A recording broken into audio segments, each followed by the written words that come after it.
बांके बिहारी मंदिर high powered committee के कड़े फैसले, सुगम दर्शन और वित्तीय जांच पर बड़ा एक्शन। श्री बांके बिहारी मंदिर हाई पावर्ड मैनेजमेंट कमेटी की 17वीं बैठक अध्यक्ष अशोक कुमार की अध्यक्षता में आयोजित हुई।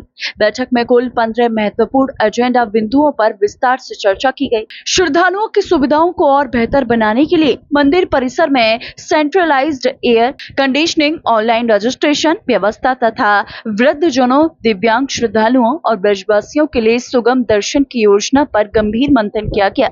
बैठक में मंदिर से जुड़ी भूमि खरीद फरोख्त में कथित वित्तीय अनियमितताओं की शिकायतों को गंभीरता से लेते हुए हाई पावर्ड कमेटी ने सख्त रुख अपनाया।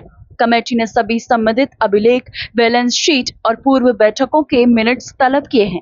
इन दस्तावेजों की जांच आगामी 31 जुलाई को होने वाली बैठक में की जाएगी। इसके बाद आवश्यक कानूनी कार्रवाई पर निर्णय लिया जाएगा। इसके साथ ही मंदिर परिसर की धार्मिक गरिमा और मर्यादा बनाए रखने के लिए केक काटने, रिंग सेरेमनी और अन्य गैर धार्मिक गतिविधियों पर भी गहरी चिंता व्यक्त की गई। कमेटी ने स्पष्ट किया कि मंदिर की पवित्रता से किसी भी प्रकार का समझौता नहीं किया जाएगा। बैठक में मंदिर की आय, गोलक प्रबंधन, आय का रिफंड, पुष्प निस्तारण व्यवस्था, आगामी श्री कृष्ण जन्माष्टमी की तैयारियां, यातायात व्यवस्था को सुदृढ़ बनाने तथा मंदिर के आसपास अतिक्रमण हटाने की कार्रवाई की भी विस्तृत समीक्षा की गई। माननीय सर्वोच्च न्यायालय के द्वारा गठित श्री ठाकुर बांके बिहारी जी मंदिर प्रबंधन समिति की आज 17वीं बैठक जस्टिस माननीय श्री अशोक कुमार साहब जो अध्यक्ष हैं उनकी अध्यक्षता में हुई है। सारे मेंबर उपस्थित रहे हैं। मंदिर में किस प्रकार से व्यवस्थाएं और बेहतर से बेहतर बनाई जाएं,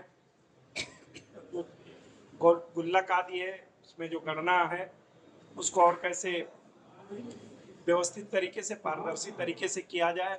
कुछ कर्मचारियों की समस्याएं हैं, साफ सफाई से रिलेटेड इशू थे, उन पर चर्चा हुई है और सर्वसम्मत से ये निर्णय लिया गया है कि श्री ठाकुर बांके बिहारी जी के मंदिर में जो हमारे लाखों लाख श्रद्धालु आते हैं उनके लिए बेहतर से बेहतर व्यवस्था की जाए और उनको जो भी सुविधाएं दी जानी है वो और बेहतर की जाए। कमेटी की बैठक हुई है सर, क्या क्या निर्णय रहे, क्या किन मुद्दों पर चर्चा हुई? देखिए, आज मीटिंग थी हाई पावर की और हम लोगों के जो एक सजेशंस थे वो सजेशंस को एजेंडे में शामिल किया गया। सारे सजेशंस को जो 6 मैंने दिए थे, एक हिमांशु का इंडिविजुअल था, वो सारे पब्लिक हित के सारे थे। सेंट्रलाइज एसी करा जाए, रजिस्ट्रेशन की व्यवस्था हो, वृद्ध लोगों की व्यवस्था के लिए कि उनके दर्शन आसानी से हो, वृंदावन के जो ब्रजवासी हैं जो दर्शनों को तरस रहे हैं उनके लिए व्यवस्था हो, इन सब पर चर्चा हुई। साथ ही साथ जो एक पत्र हम लोगों को स्थानीय नागरिकों के द्वारा दिया गया था जिसमें ये कोशिश करी गई थी बताने की कि वित्तीय अनियमितता हुई है ज़मीन के खरीद फरोख्त पर, वो पत्र भी हमारे द्वारा से उनके माननीय अध्यक्ष जी के समक्ष रखा गया। उस पर एक विधिवत चर्चा हुई और हमने उनसे साफ ये कहा कि आप जो है हमें सारे जितने भी हमारे पेपर्स हैं, क्योंकि हम आपको 3 बार रिक्वेस्ट कर चुके हैं लिख करके और हमें वो पेपर्स नहीं प्रोवाइड करे जा रहे हैं, दिए जा रहे हैं। हमको मंदिर कार्यालय में किसी भी तरीके के डॉक्यूमेंट्स देखने पर मना कर दिया जाता है। ये कहा दिया जाता है कि ऊपर से आदेश है।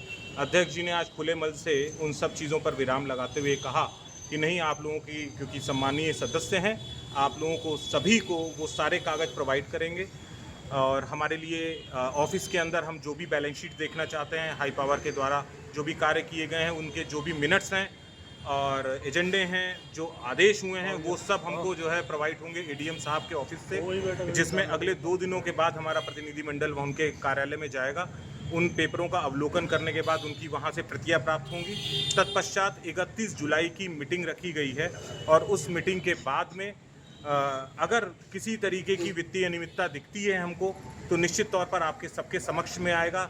जो इन पेपरों को देख करके था तो हमने अपनी बात बहुत पुख्ता तरीके से रखी कि साहब यहाँ पर ज़मीनों के खरीद फरोख्त में हमें ऐसा अंदाज़ा लग रहा है कि इसमें कुछ गड़बड़ हो रहा है। किस तरीके से, किन प्रस्तावों से, किन आदेशों से 4 गुना रेट पर जो है पैसा ज़मीनें खरीदी गई, वो आदेश प्रस्ताव हमको दिए जाएँ, रजिस्ट्रियों की कॉपी दी जाए।